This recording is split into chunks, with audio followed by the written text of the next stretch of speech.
this is a very sort of, and admittedly it's 2,000 years old, but a very sort of a vibrant call to arms, an urgent sense that, oh my God, we're living in an atrophying and dying ideology. We must become alive with Christ. We must change the world. And even the accounts that are given in there are accounts of people jailed and on trial. Now it sort of feels overtly and literally political.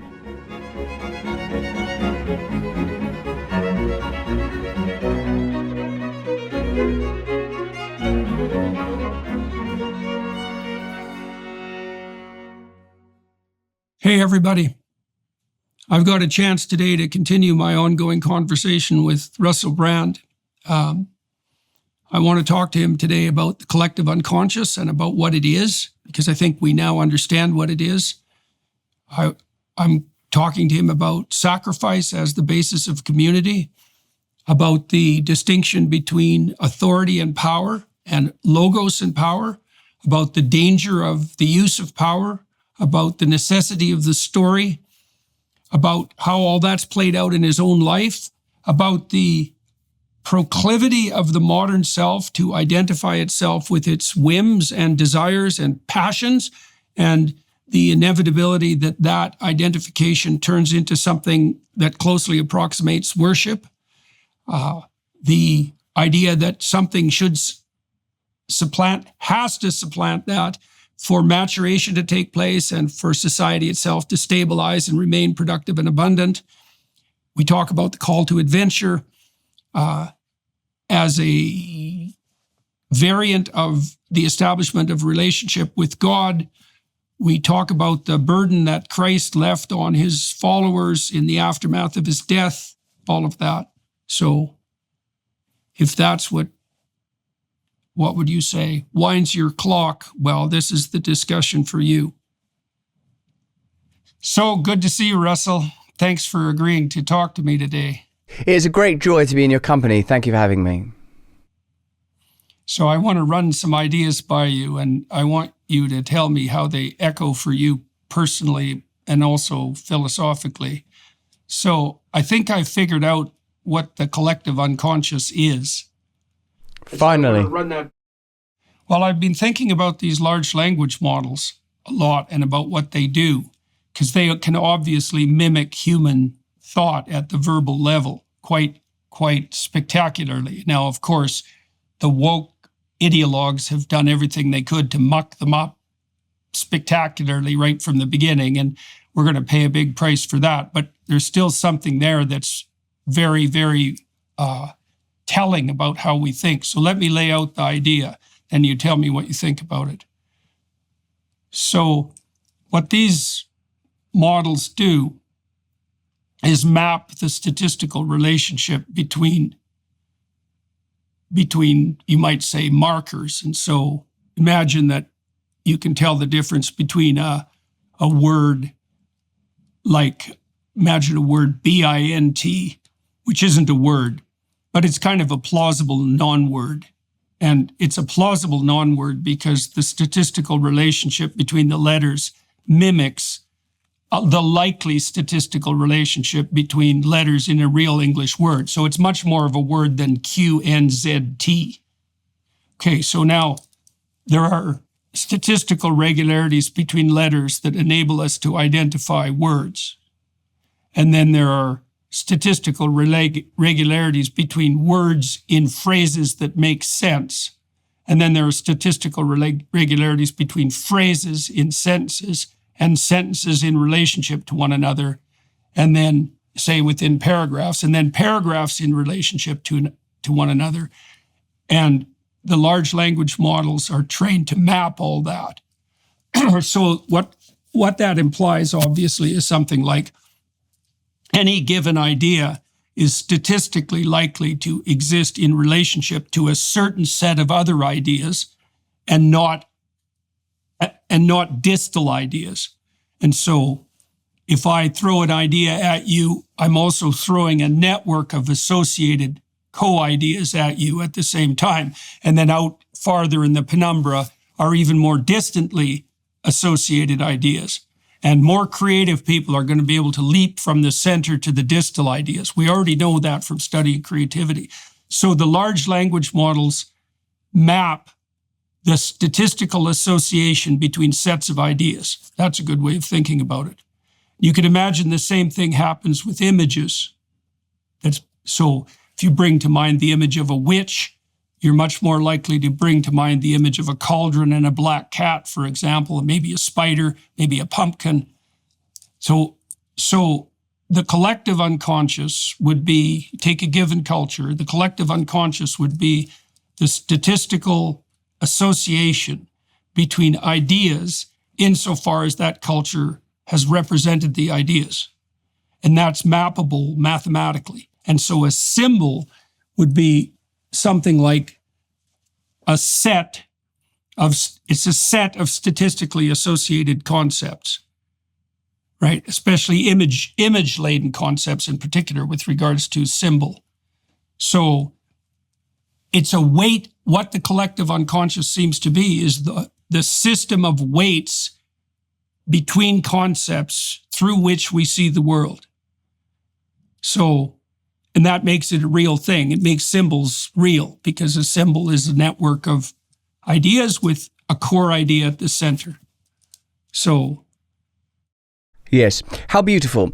Firstly, I wonder, with some of the areas we might, at least it seems to me that I ought address as occurring are the difference between signifiers that are, of course, according to post-structuralists and to much of the work done by within semiotics, arbitrary and potentially universal, natural, or at least practical symbols.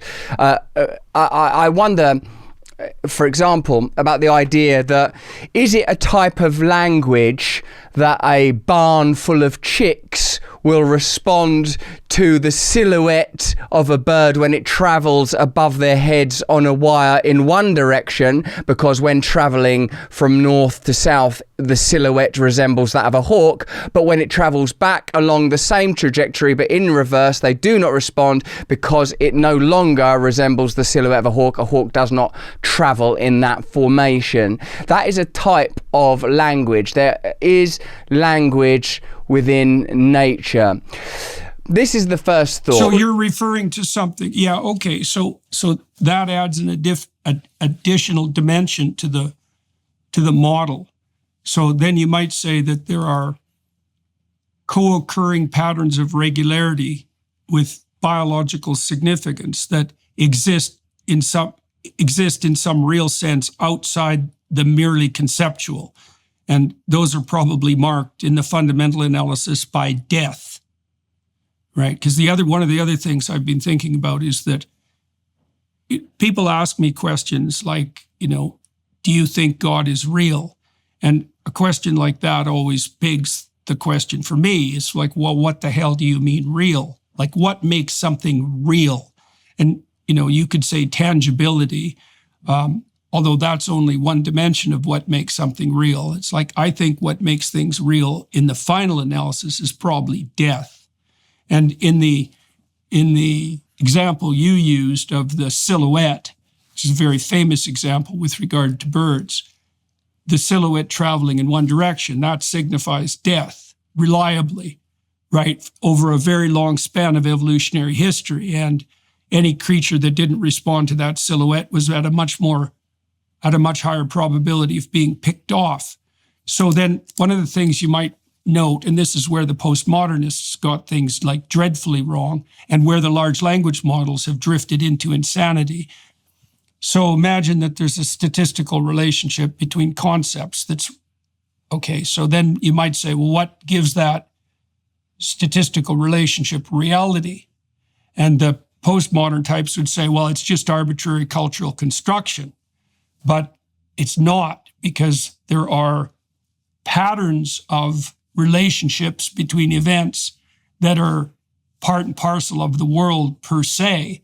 And some of those need to be accurately mapped by the conceptual system, or you die.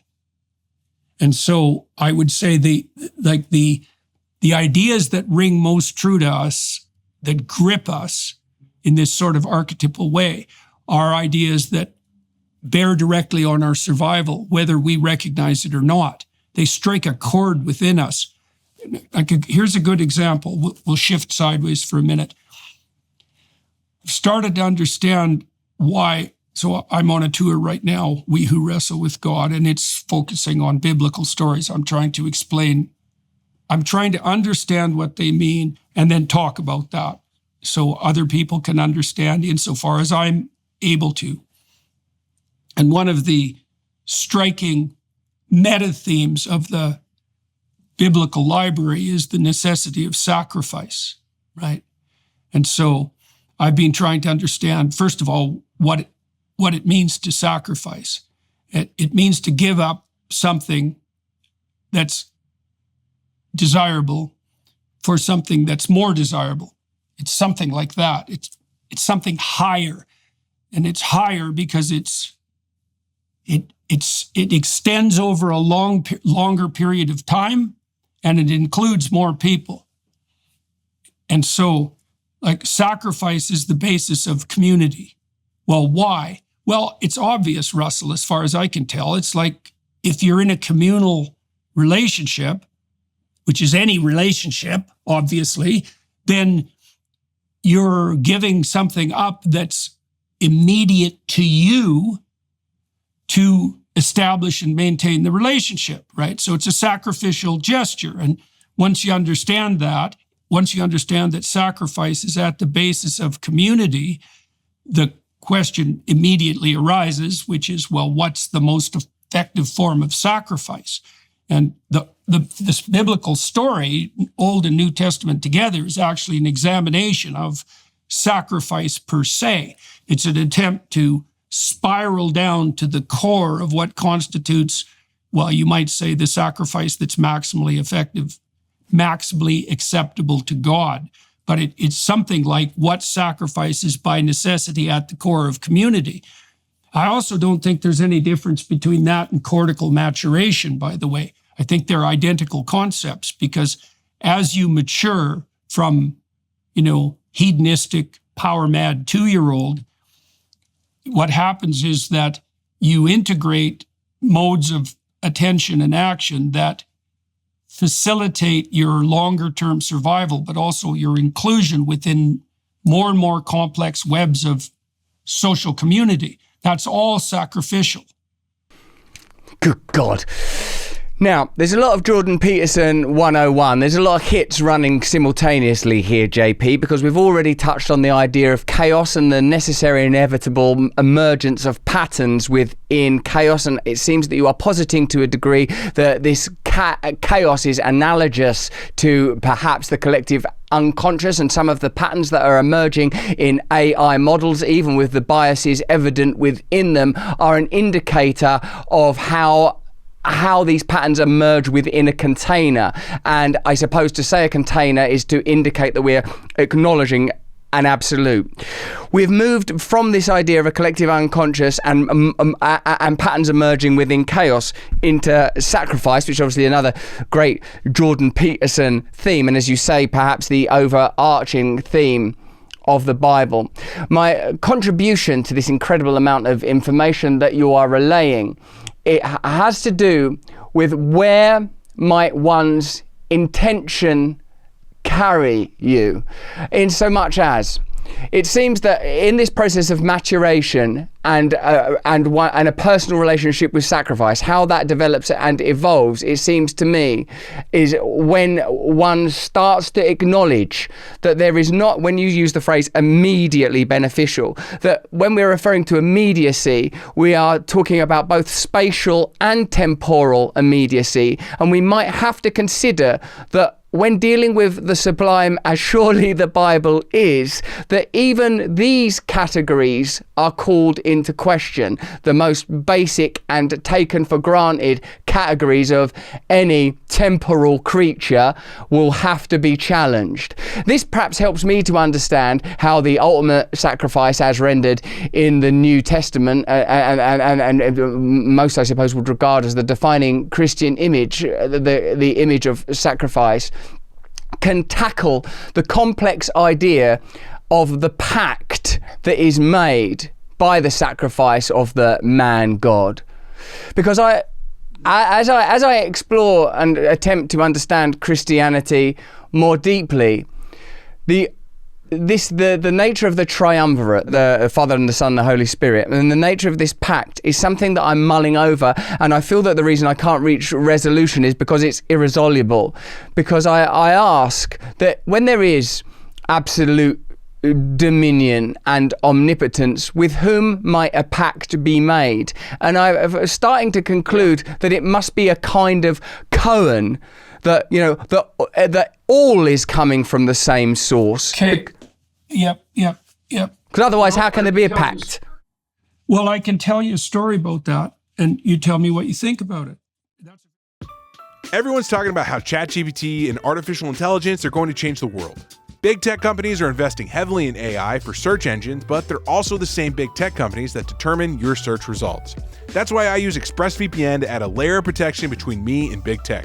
ExpressVPN hides my unique IP address on all my devices. This makes it much harder for big tech to identify who I am and match my activity back to me. ExpressVPN is also so easy to use. To turn it on, just tap one button on your phone or computer and you're protected. ExpressVPN goes beyond shielding you from big tech as well. It encrypts every bit of your online traffic, ensuring your safety from hackers and prying eyes, leaving no room for compromise. The best part is that one ExpressVPN subscription covers up to 5 devices simultaneously, so your whole family can use it. Don't let big tech exploit your data any longer. Take control with ExpressVPN today. Visit expressvpn.com/Jordan now and enjoy an exclusive offer of 3 extra months free. That's expressvpn.com/Jordan. expressvpn.com/Jordan today. Well, I can tell you a story about that, and you tell me what you think about it. That's a very good question, because the thing you're pointing to too, which is definitely the case, that the nature of the relationship between man and God in the biblical stories is covenantal, it's contractual, and it's relational, right? So there's an insistence that it's all of those. It's like the relationship you have with a being, even though it says explicitly in the biblical stories, in the background, so to speak, that God is beyond all categories of being and non-being. But on top of that is overlaid the insistence that, well, insofar as you're concerned, it's still going to be a relationship with something that's a being, or that's the essence of being itself. Okay, so why relationship? Well, there's 2 questions. Why relationship and why contract? Okay, well, let's think about work first of all, and what it means to work. Obviously, work is a sacrificial enterprise, because when people say they're working, what they mean is they're giving up what they or something within them would rather have happen right now if they had their druthers for some longer term investment. Right? So then the question is, well, investment in what? Contract with what? And you could say, well, it's a contract with the community. If I put in, that's what money is. If I put in time and effort, then I'll get something that I can redeem in the future for something, for some specified value. But then that community that you're contracting with is a community that's predicated on a certain ethic, because otherwise the contract wouldn't stand. Like if the deal was, well, I can work and I can store something up of value and then some ravaging mob can just come and take it, well, that's going to take the spirit out of my work pretty damn quickly. You know, and that was probably the fate of most people who ever stored anything of value prior to the emergence of something like a complex sacrificial civilization, where envy, for example, was regarded as off the table.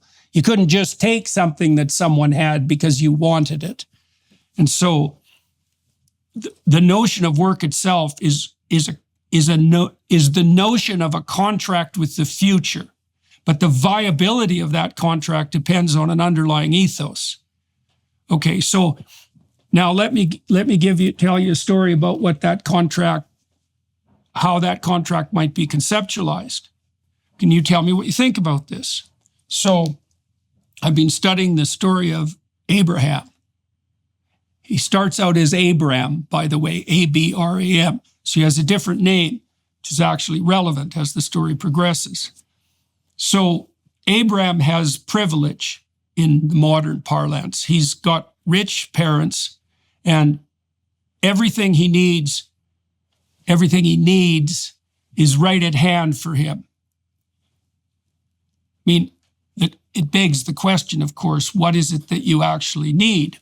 But what Abram has is kind of like he's got the materialist paradise at hand. There's nothing that he doesn't have at hand whose absence would cause privation.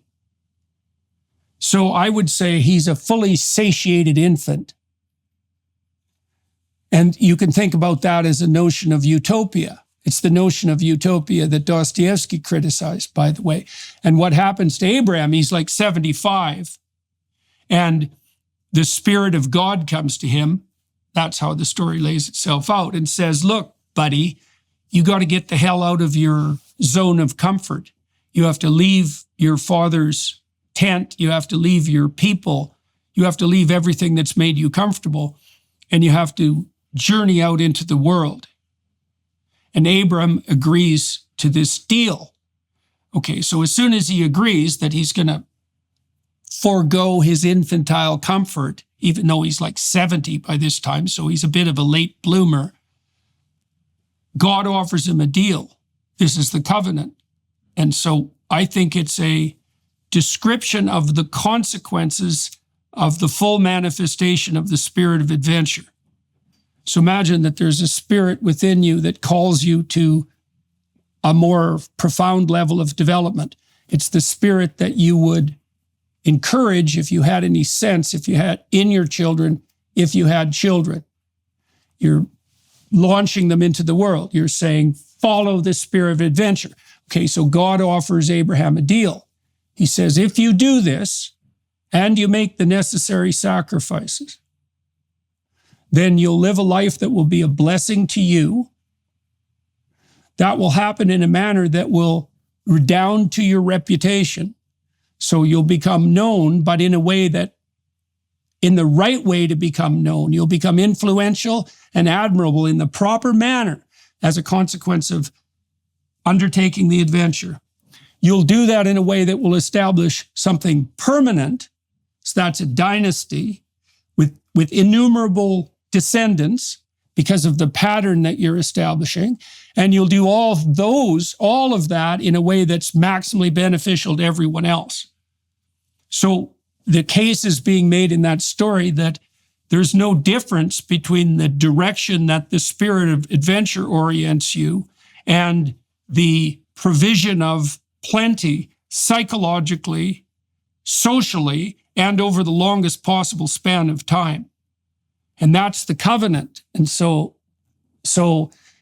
the notion would be that, and this is what is portrayed to Abraham, is that there's no better possible way of conducting yourself psychologically or socially, all things considered, while in this story, then following this voice that calls you out into the world. Now, when Abram does go into the world, all hell breaks loose, right? He encounters famine and tyranny and war, and that calls on him to become increasingly more than he is. Every time he has a new field of adventure that reveals itself in front of him, he's called upon to make a sacrifice. He has to change. He has to let go. He has to abandon the parts of him that are no longer appropriate to the new situation. And he does that intensely, so intensely that he is eventually rewarded with a new name, which is Abraham, instead of Abram. He becomes a new person. It's a good way of thinking about it. So, and then, well, obviously Abraham is called upon to make an ultimate sacrifice, which is the sacrifice of his son, Isaac. And that's part and parcel of the notion that everything that you have is to be offered up to the thing that's highest that pulls you forward. It's something, and that's what God is. That's part and parcel of the story. It's a definition of what's to be put in the highest place. That's a contract. I get it.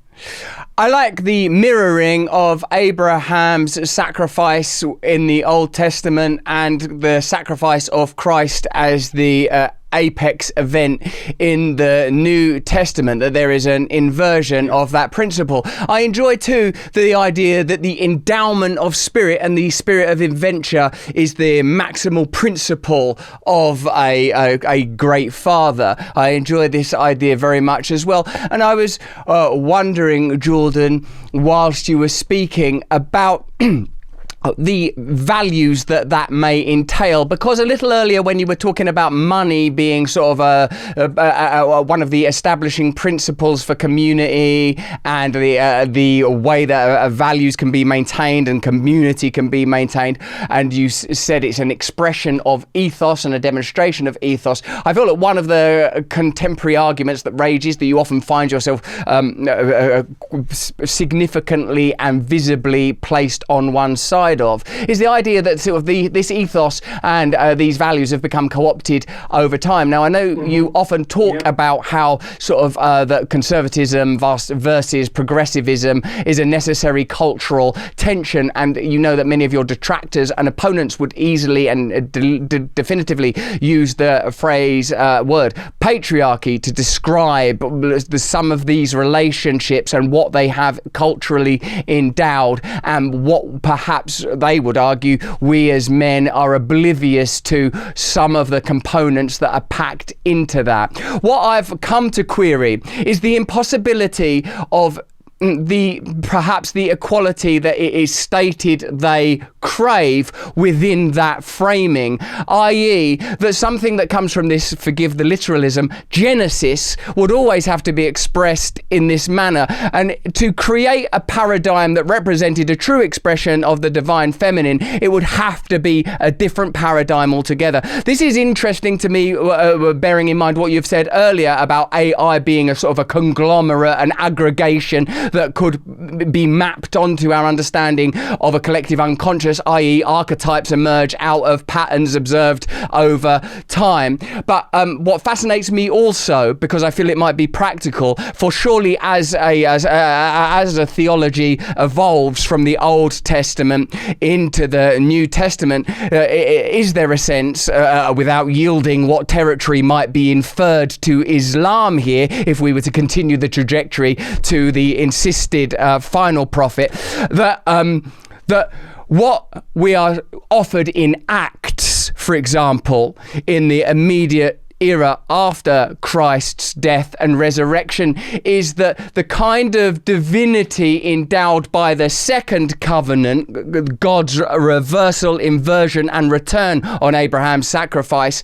might become not ubiquitous, but at least accessible to many, that we will perform greater feats than he, that you, my apostles, will perform greater feats, that as he has sent me as his apostle, I send you as my apostles. I read Acts again recently in some easy, accessible, almost slang version of it. In fact, a man who shares your surname, Eugene Peterson's book, The Message, and what I was struck by in this version of Acts was the vivacity, the lividness and vitality of the book, and how the sense of urgency of Christianity, that it, think of the critiques that are often slung in your direction. Conservatism, it's stayed. This is a very sort of, and admittedly it's 2,000 years old, but a very sort of a vibrant call to arms, an urgent sense that, oh my God, we're living in an atrophying and dying ideology. We must become alive with Christ. We must change the world. And even the accounts that are given in there are accounts of people jailed and on trial, even though it is literally biblical, it's very distinct from the Old Testament with its locusts and its deserts and its tribes and its manna. Now it sort of feels overtly and literally political. So what I'm saying is that somehow, like, between these two sets of books, and I don't know how arbitrary that taxonomy is even, Jordan, obviously it must be an area of your expertise by now, having sort of watched the incredible content you've generated around it. Has there been a significant reversal of charge? And what is that charge? How are we endowed with that charge now? At the point when you have Richard Dawkins saying, "I am culturally Christian," are people starting to recognize that there is that this is not just a remnant ideology, this is a living thing that has been discarded. I listened to that Bishop Barron who you had on your show the other day talking about ethereal angels, and I thought, yes, the religion that I am interested in is not a precursor and a parallel to psychotherapy. It is a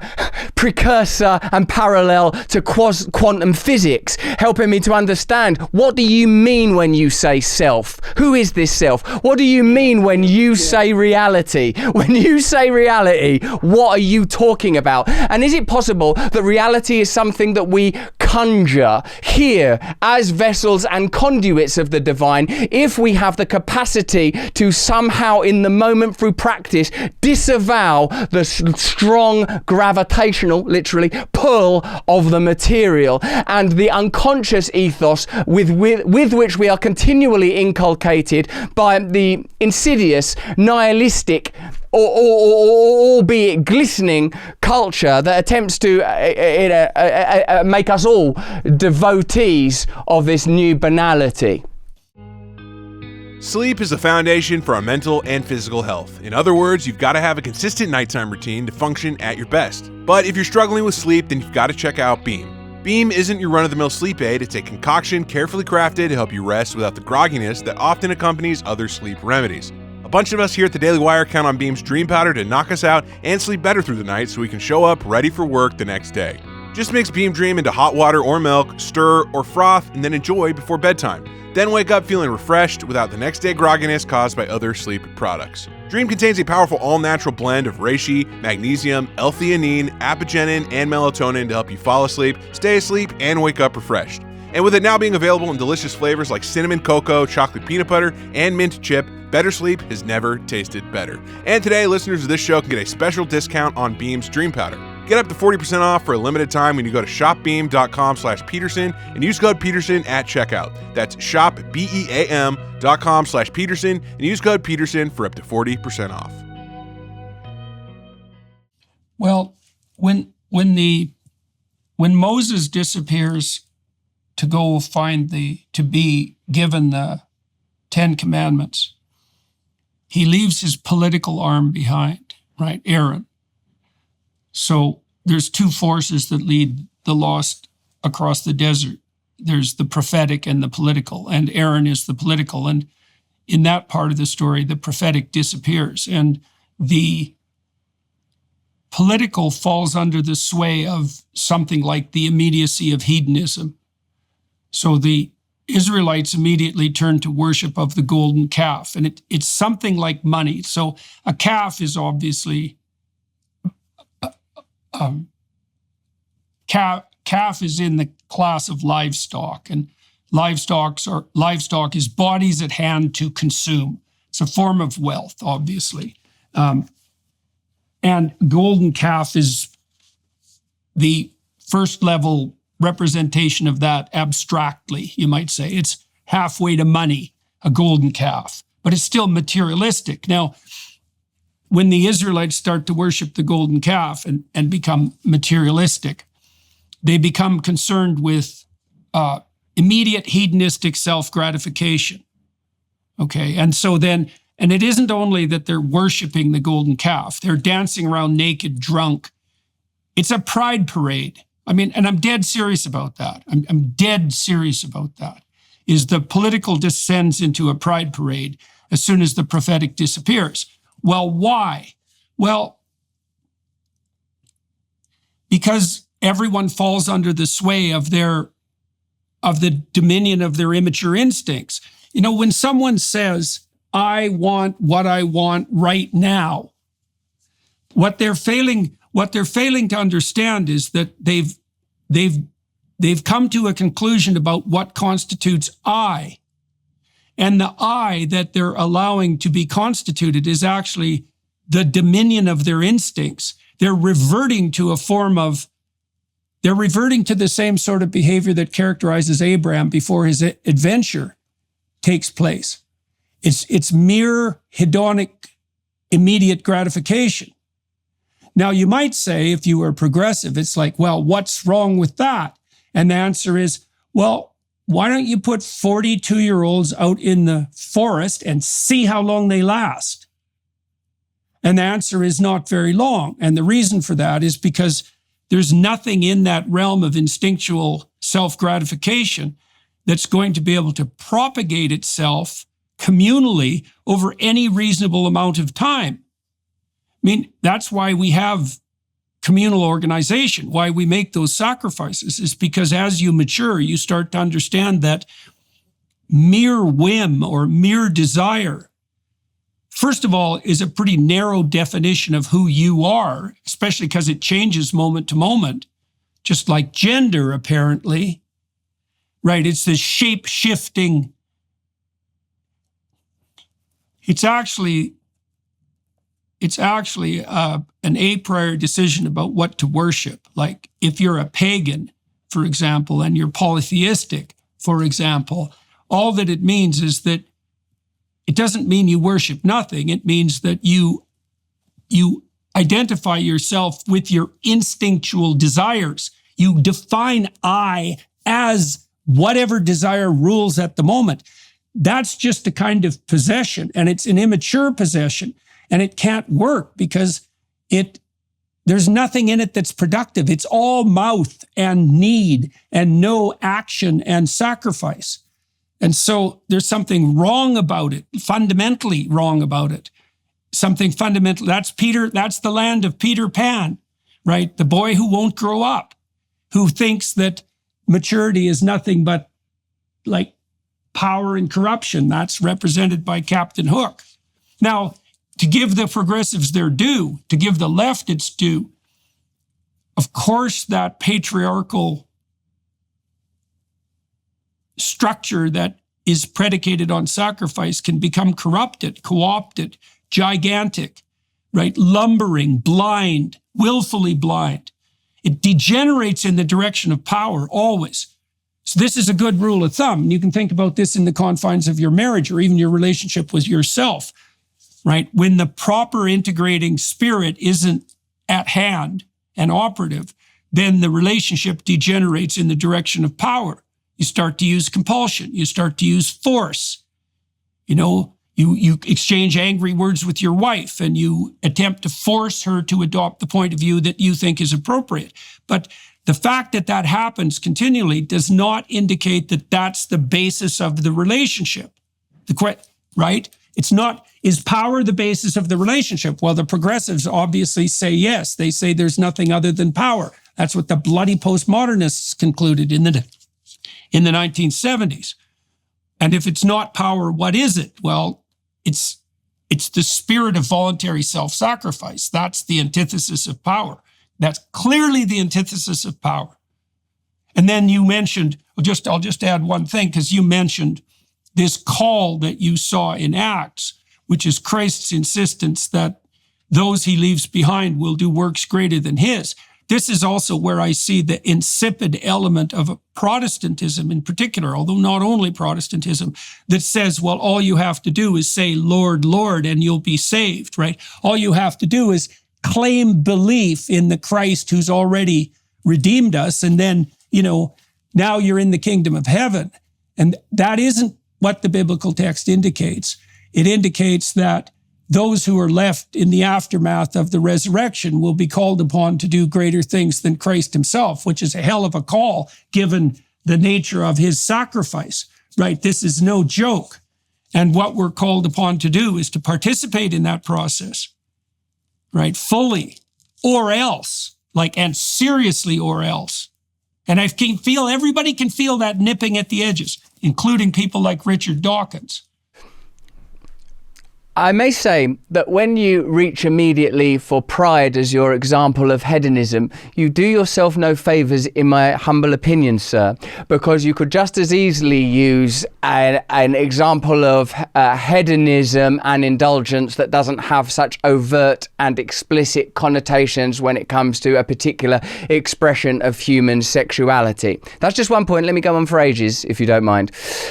Now, I am aware, of course, I've lived hedonistically. I've been a drug addict. I've lived indulgently for long periods of time. So I understand the nature of that power and in practice how it may as well be a god, and how you conceptualize that could be pantheistically. You could see it as Aphrodite or as Venus. You could see yourself as being devoured by Cupid, and certainly by Eros, and making yourself the subject of such high humours. Priapus, man. Priapus. Priapus, indeed. indeed. But I saw some things in what you were saying that struck me as important. That when you were saying that, of course, when we default to making the self our deity, the sovereign being that which is currently charged, whichever instinct is at the wheel, whichever instinct is in the driving seat, that will become sovereign at that moment. If you have no recourse against that, if you have no principle, if you have no path, if you have no Tao, if you have no Christ, if you have no way of breathing and living God into being, then you will default to the instincts in conjunction with cultural influence. Those will be the two poles that will generate patterns as surely as if they were magnets on iron filings. And for there to be any charge at all, there must be polarity. This refusal of the call, the inability to accept maturation, the inability to throw off infancy and to accept the chalice, to accept the grail, to receive the wound, to know what you must do, there is a tension in this for me in the maintenance of the necessary innocence that Christ himself insists we must find. And it seems that when you said for a moment, and I'd love your take on this as well as everything that I'm saying, that the self is amorphous, the self is an event, it is not in stasis, the self will be discovered and will evolve in relationship, then indeed, we do lend some credence to those who say these two categories of maleness and femaleness, or man and woman, do not suit me.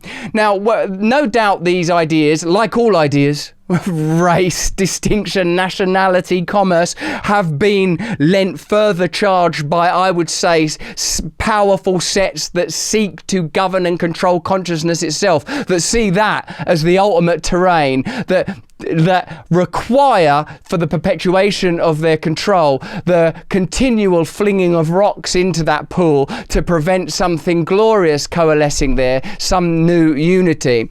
And what I would offer is this, that surely the synthesis that we're requiring out of this thesis-antithesis war that we're plainly still in is the ability to acknowledge that there must be some kind of fluidity.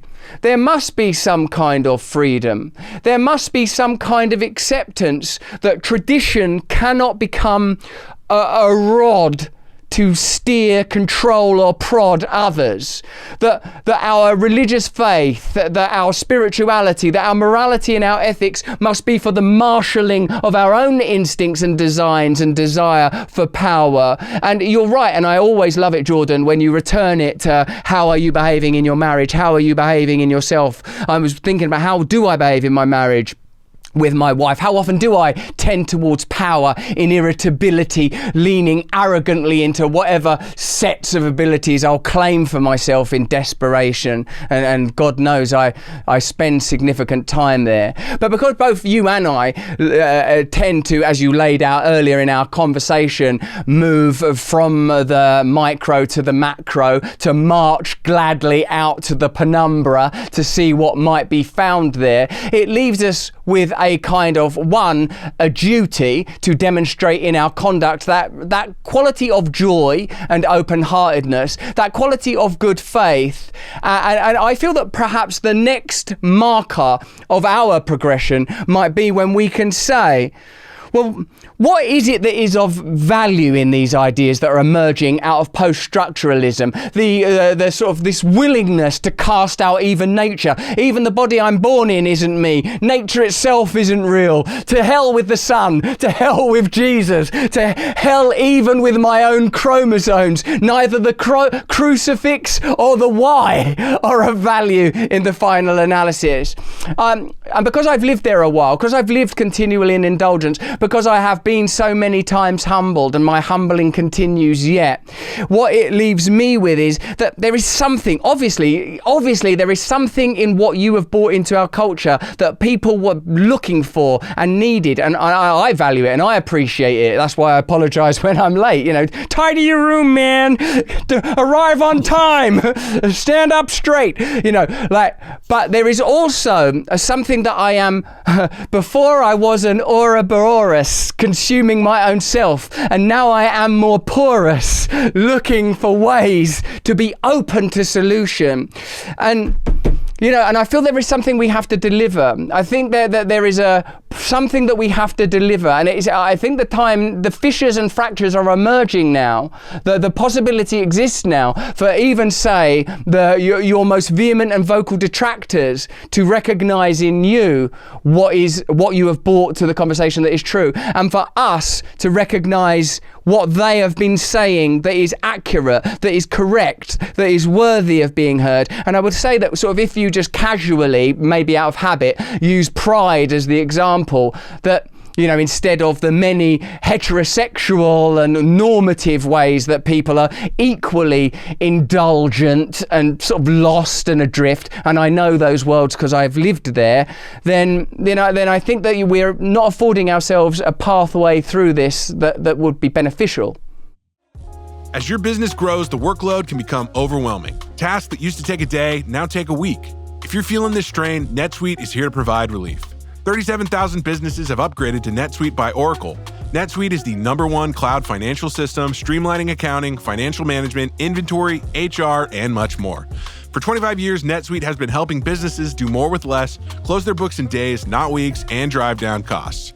Recognizing that every business is unique, NetSuite offers a tailored solution that aligns with your specific key performance indicators, all in one efficient system with a single source of truth. NetSuite will help you manage risks, get reliable forecasts, and improve margins. With NetSuite, you have everything you need to grow, all in one place. Right now, download NetSuite's popular KPI checklist designed to give you consistently excellent performance for absolutely free at netsuite.com/JBP. That's netsuite.com/JBP to get your own key performance indicator checklist. Again, that's netsuite.com/JBP. Okay, so I'm going to, you asked really, I think, two fundamental questions there. One had to do with the nature of authority and force, and the other had to do with fluidity. Oh yeah, there was a third one, which is what did the postmodernists bring to the table? Let's start with that. Well, here's one thing they got right. We see the world through a story. That's true. That's revolutionary, that truth. Right? And I think the science now points extremely strongly in that direction. The AI systems are trained in accordance with that notion. All the great psychologists of perception that I've studied and talked to have concluded the same thing. We see the world through a story. The description of the structure that we see the world through is a story. And we have to weight our perceptions.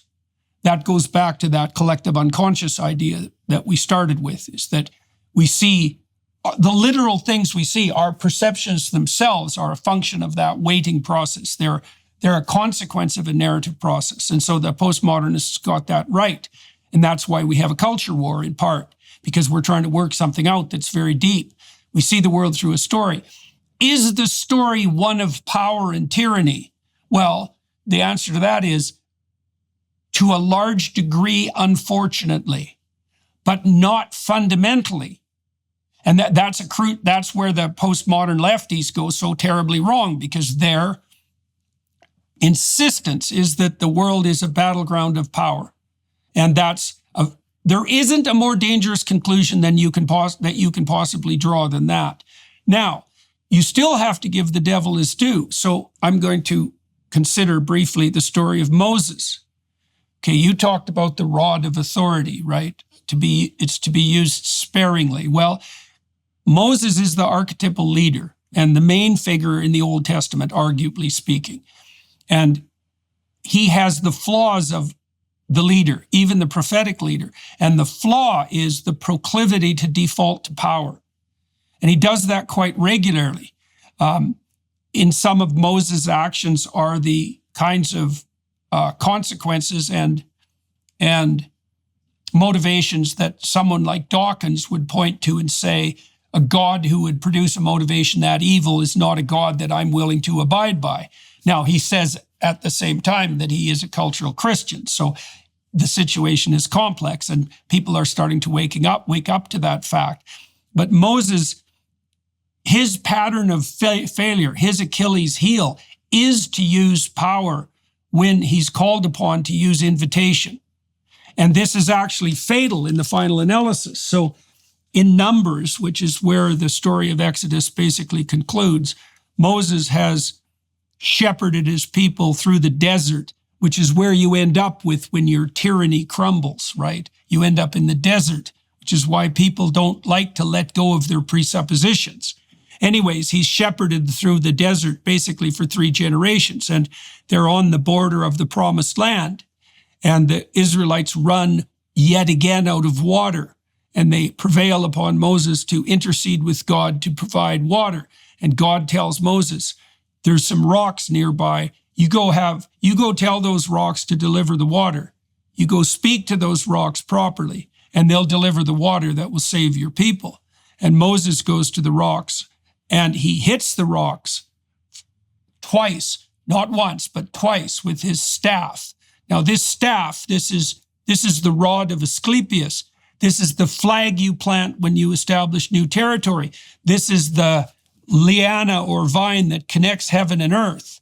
It's the staff that defeats the staff of the court magicians.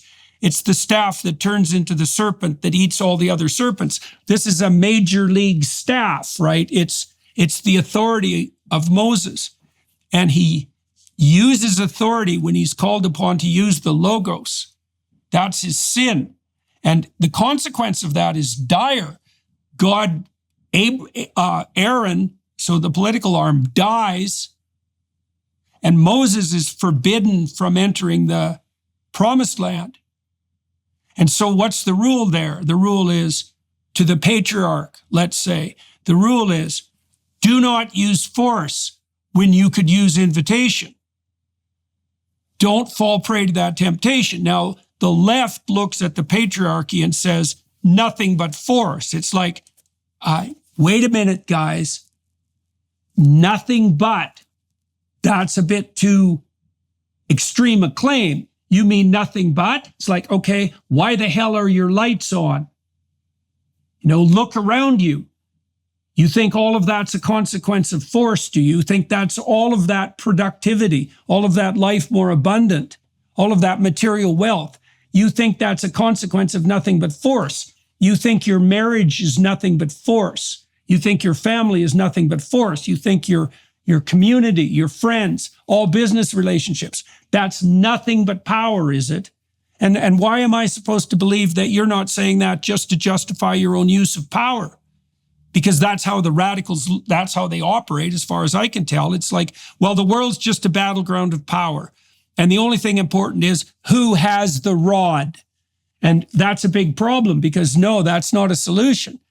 And there's a lot of self-service in the claim that power rules. It's very, very, very dangerous. Now, if it isn't power, what is it? Well, it's the antithesis of power.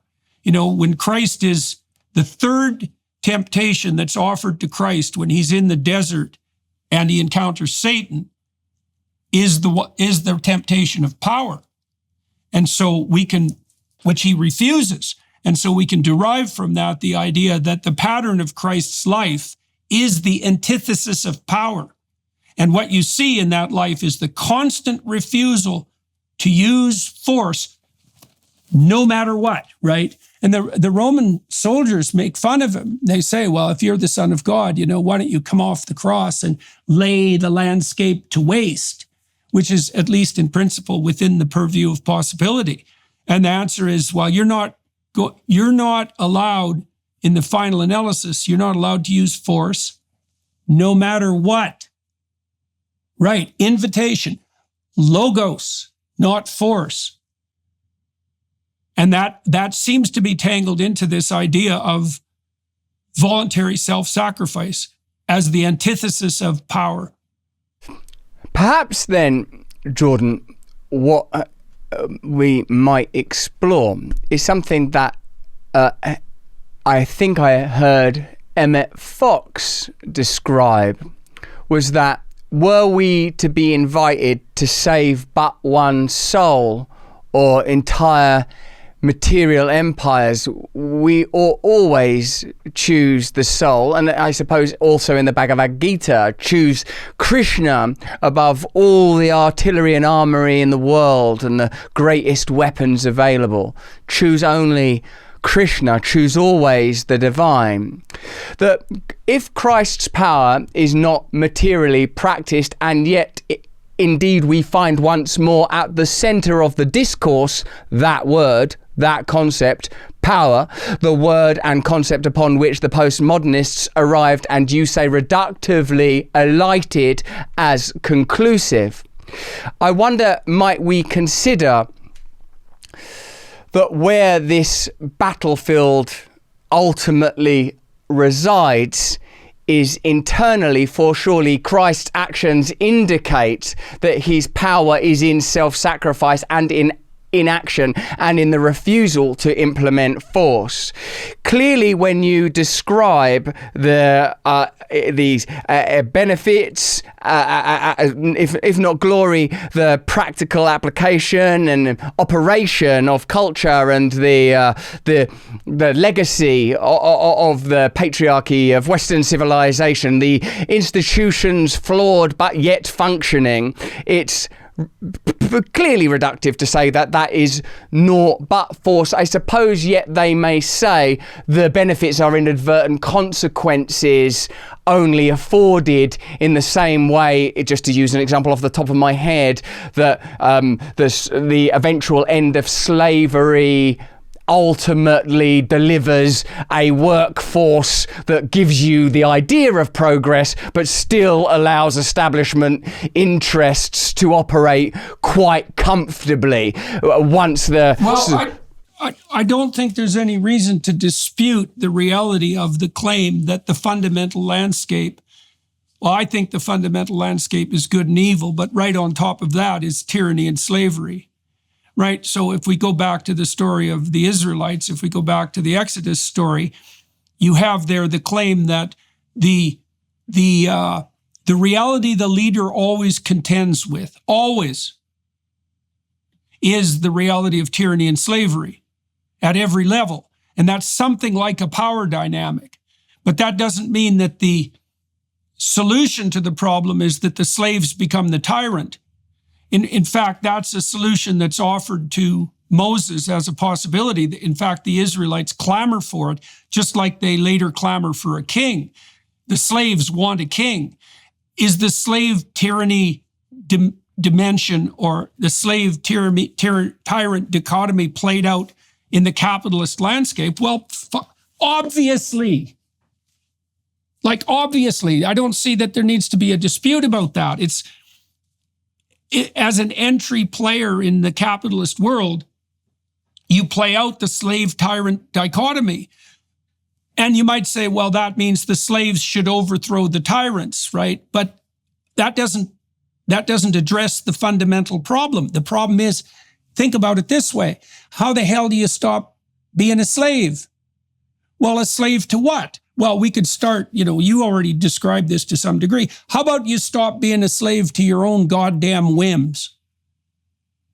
Right? Like, exactly how is this battle to free yourself from slavery to be undertaken? Well, we're going to restructure the entire economic system. It's like, oh, you're going to do that, are you? You're going to do that. You can't even make your bed.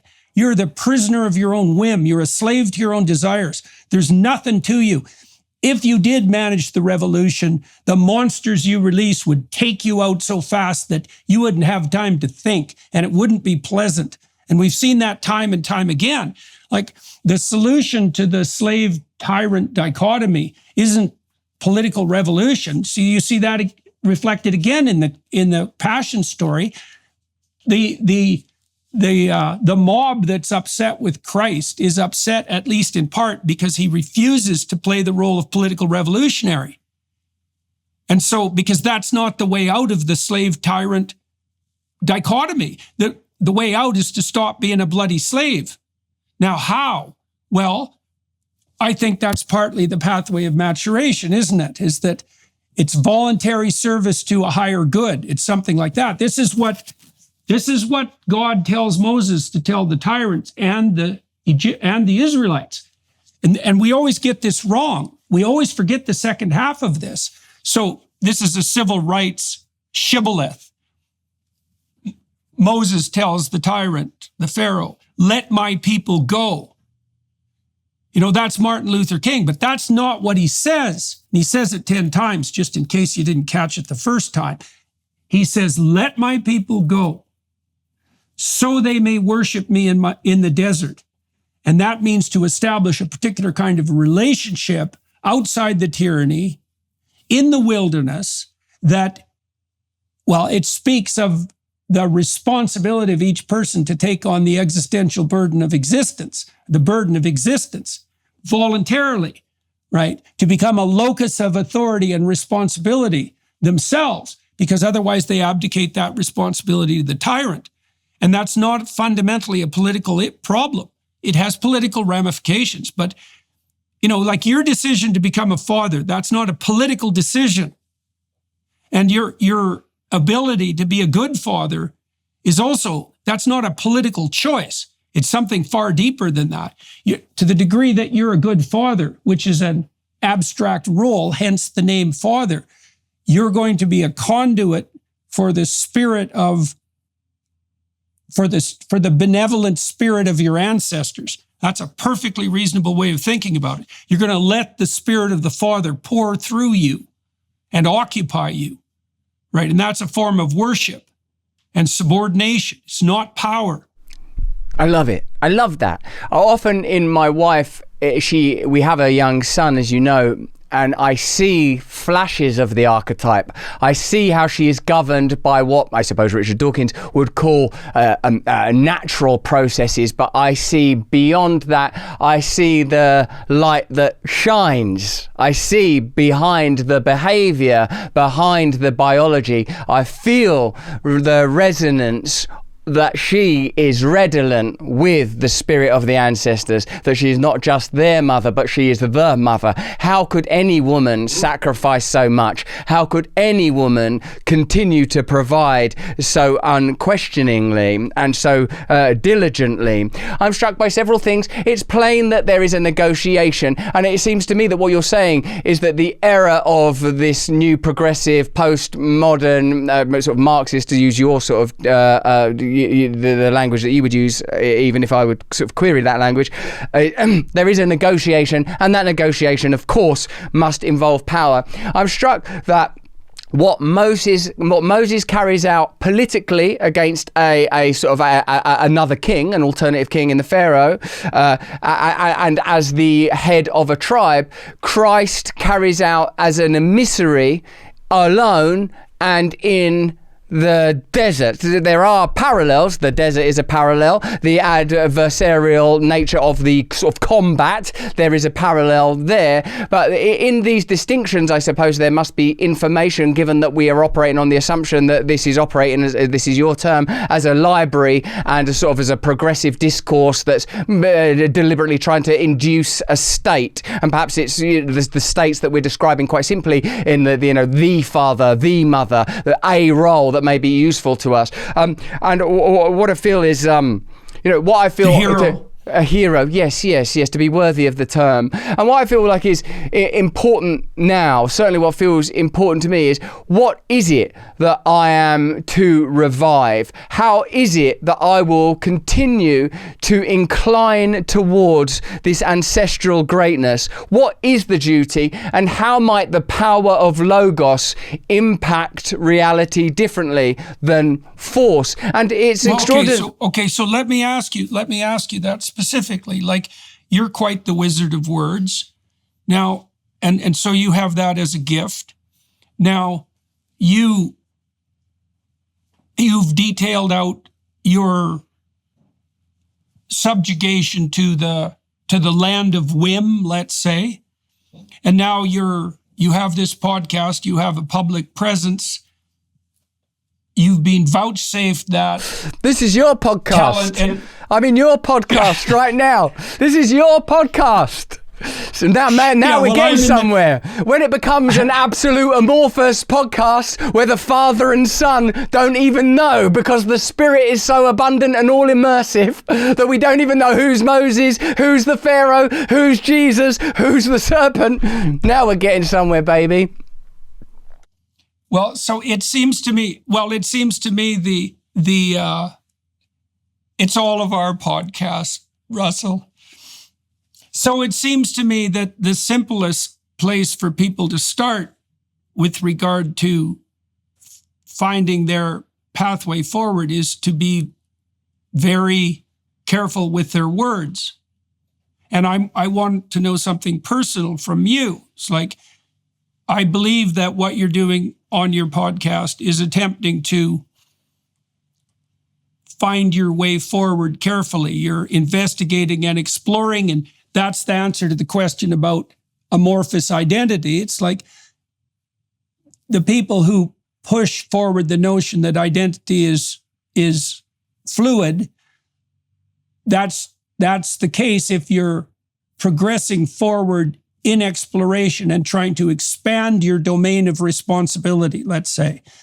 It's not true if what you're doing to be fluid in your identity is the abandonment of all responsibility whatsoever, right? So, and those can look casually very similar. Now, I want to know from you, it's like, what is it that you're doing with your words when you're doing what you should be doing? And what's the consequence?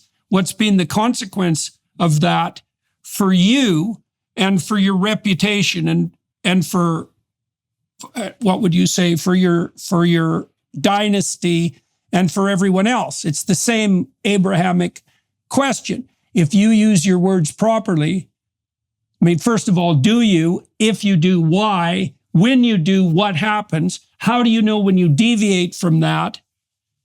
And what do you think your responsibility is in that regard? Thank you.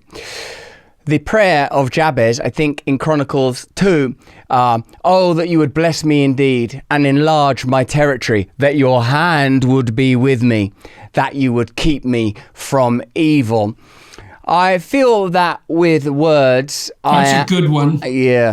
I feel like with words, I'm trying to generate community. I'm trying to use language to create common unity, to instantiate and realize an inherent and already existing connection, and that we live individually and collectively in a super state of potentiality, that it is he has no hands but ours, that we are here to formulate his kingdom, kingdom, that as we have already referenced, that we are his apostles, that this is our duty. Now, for experientially how that is as you have kindly suggested, it is indeed a gift and therefore requires no effort, requires only acceptance and a receptive state. When I'm in this receptive state, the communication is effortless. I'm almost not a participant. It seems to me that what the polarity is precisely as you have described, that I am a vessel for and a vehicle upon my instincts. The flow of my instincts are that we had the senses, are that we had the instruments to observe the patterns that might be about us, the endocrinal streams that may yet flow, and where they carry me, and with what telos and with what purpose in mind. Upon these, with my rod, I try to impose, Jordan, yes, an ancestral inheritance of some value.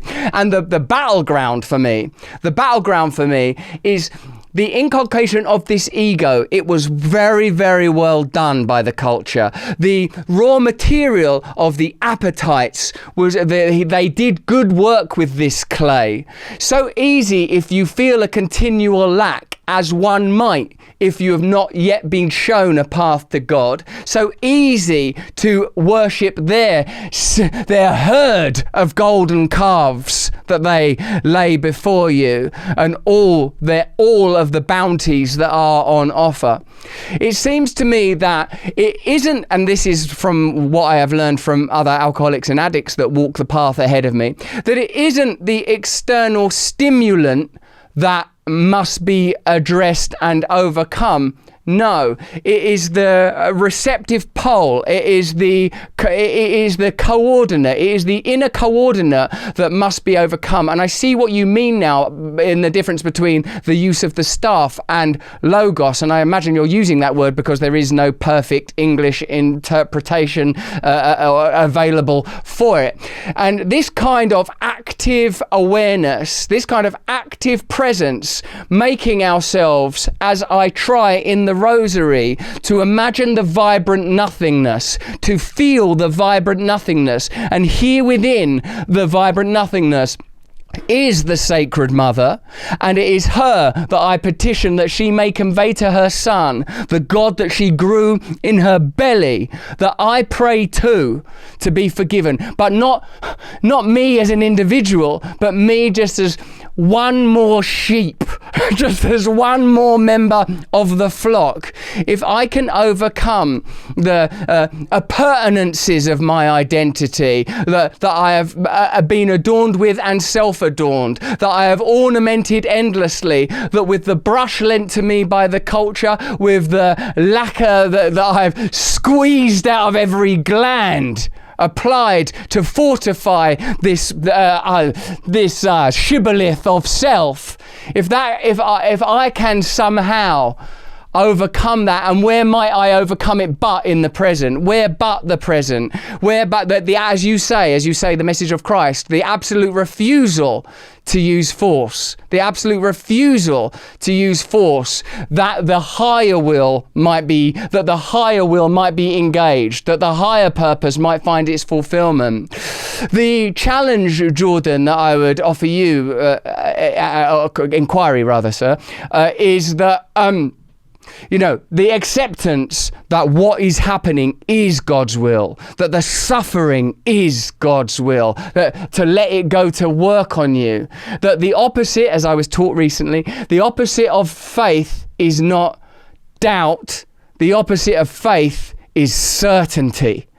And that to live in this, the horror of uncertainty, and to live there with grace, a grace that I cannot self-generate, even if the source of all things must include me somehow, is that is the ongoing challenge. And with language, I suppose I hope to illustrate that there are connections in these patterns of differences, in these signifiers that may yet be arbitrary. I do see the markings of some fractal archetype.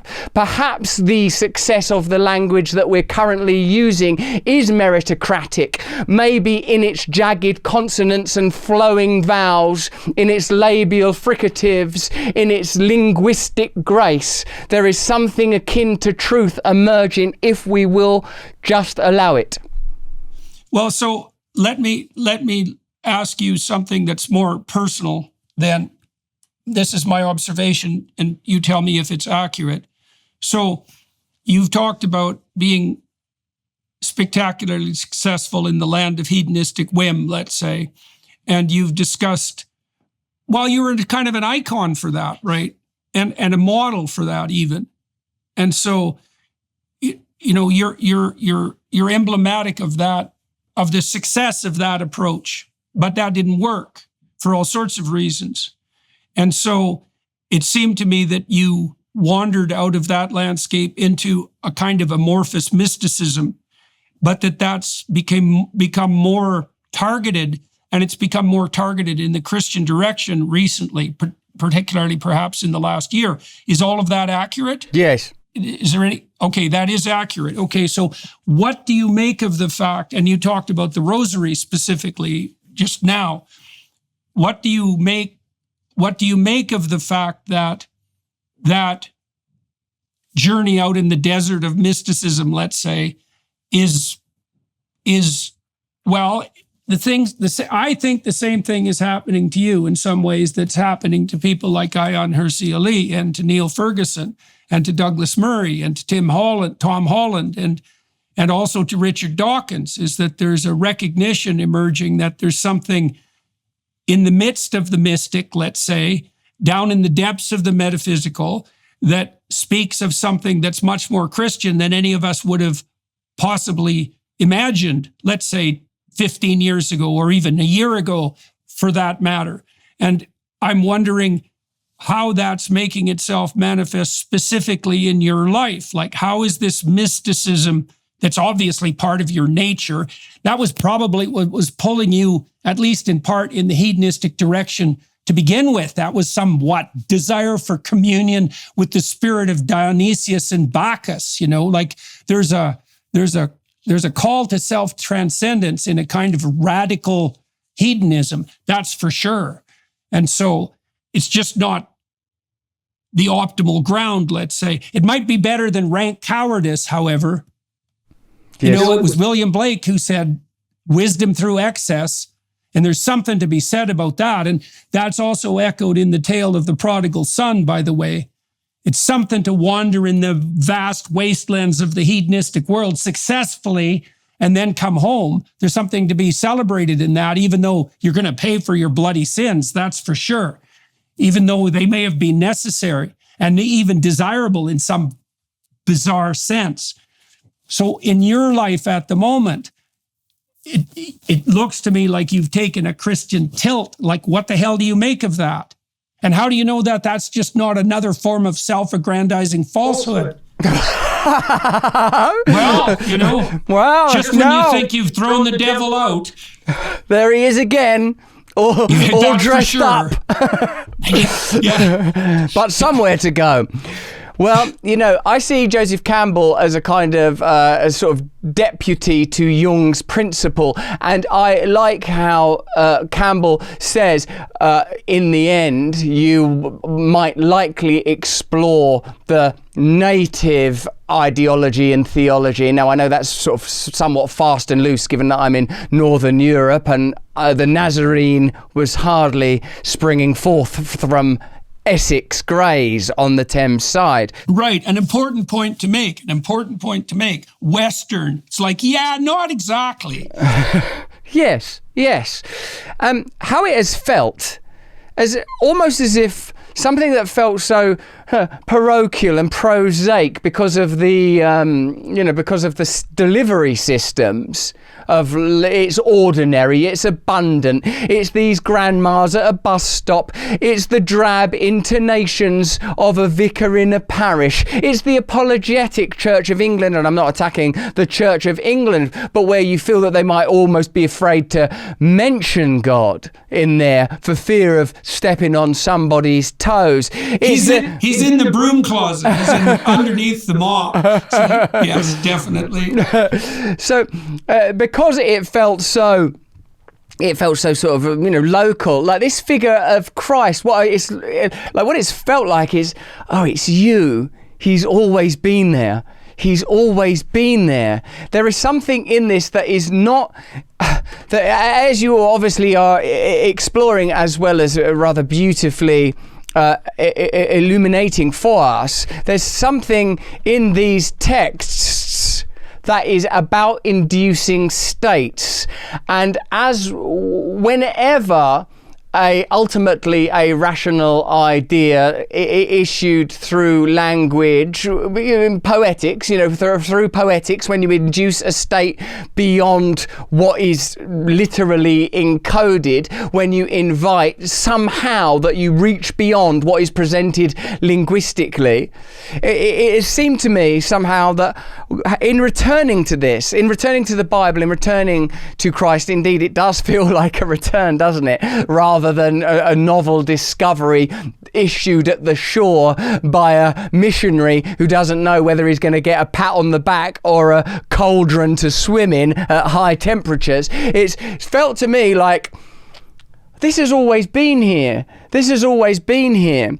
I'm of course enjoying C.S. Lewis's approach because I am a product of cultural atheism, materialism, hedonism, and yes, a child as much of Jim Morrison as William Blake, of like that. This is about the Dionysian, the Bacchanalian. This is about empowerment, sex magic, the glory of it all, the abundant glory, throwing off the liminal and the limiting.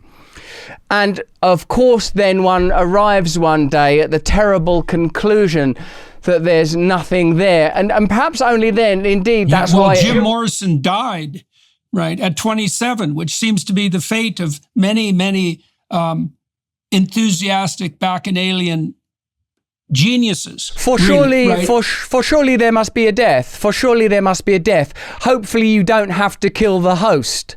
Hopefully the death is merely the idea. And what is offered, and one thing I feel, as you know from our previous conversations, that I have at least a kind of experiential authority to speak about, while not representative authority, is the impact of the 12 steps on the psyche of an addict and its analysis in the ultimately that what addiction represents is a spiritual problem, is a spiritual quandary, and even embedded in the idioms like get off my face, lose myself, get smashed, is the idea that what the actual impulse is, and indeed think how significant the word craving is within addiction, is a move towards, a pulling, some force, some source, some calling, some clarion call, some harbinger, awaiting some personal rapture.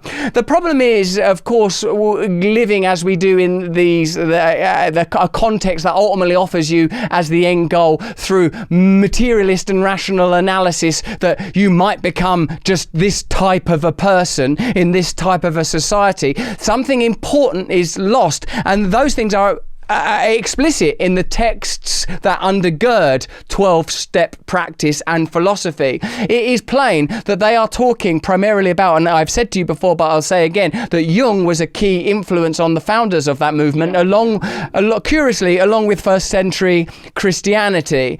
That what they are not saying, give up drinking, give up drugs. They are saying, give up self. Give up self. give up self. There are phrases like abandon yourself to God completely. Like after they get past the, it's not going very well, is it? All this drinking and drug use, and even indicated in the earliest literature for these groups is the idea that there will be behavioral expressions, that there will be sexual behaviors, there will be promiscuity, etc. And God alone, and if you maybe even just take that as one thread and consider what the 70 years since this piece of folk philosophy was augured in the world of pornography, something that was once, of course, available but somewhat abstract, and now is normalized, immersive, immediately available. It seems that the environment is encroaching. And this reminds me of something sort of important I want to say. Of course, anyone that explores it is the reason the prodigal son is important is because like if someone's telling you don't want to be doing any of that, and it seems that it's born in prurience and an inability to attract mates, well, what's the value of that testimony? But someone that's come back from there and says, well, give it a try, but it didn't work very well for me, it is, I think, is a more powerful testimony to deliver. At least it seems to me that certainly that is the testimony that has affected me more. But what is difficult to avoid, I feel, Jordan, is the sense that not only is there this, and it's something you touched upon earlier. You said, no, it's not only force, and I sort of offered you that perhaps the benevolence that this force has issued, but could be, and this is of course reductive, an inadvertent side effect of tyranny. And please be aware that I am apprised of the fact that the forms of tyranny that are emerging now, apparently in opposition to these old school, not to be repeated, let's face it, militaristic, demagogic, populist, strongman forms of tyranny that we're being continually warned of, are far more terrifying. The Kafkaesque, bureaucratic, banalized, invisible, dreadful, we're here to help, I'm afraid your inquiry can't be heard. This is diabolical. Huxley's hell terrifies me even more than Orwell's, although plainly we're in some amalgam with beautiful gilding from Kafka in the sort of unknowable quality. Where is the judge? What is the trial? Who's doing all this stuff? And it seems to me that there must be, even if we are to say it's about power, even if we are asking, who is it, an internal struggle? Is it my power over my instincts and the expression of those instincts in conjunction with culture that I might call self over time?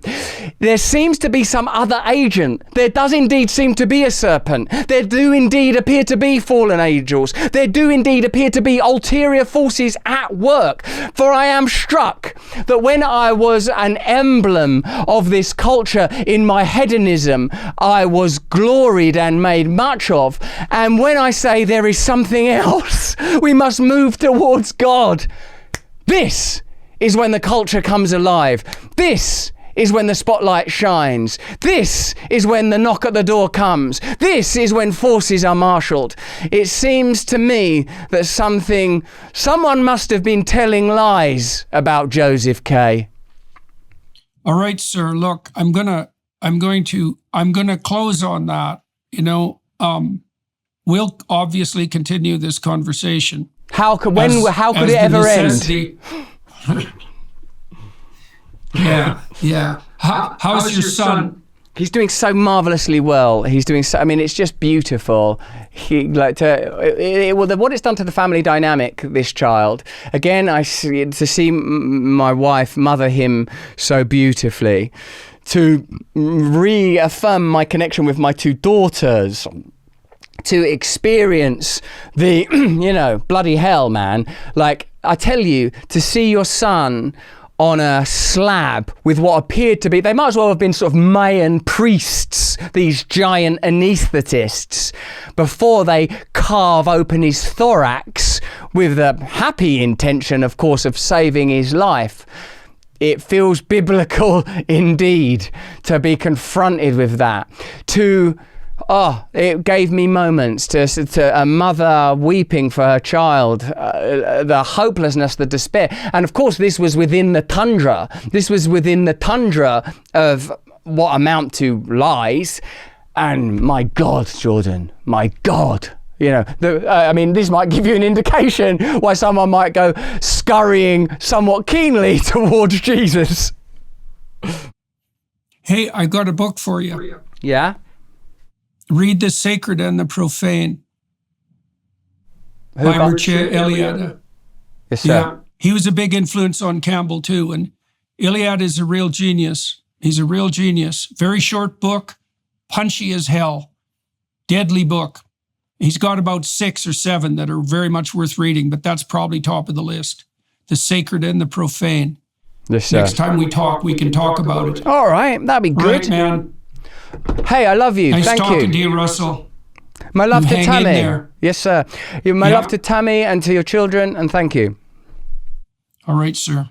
To everybody watching and listening, thank you very much for your time and attention.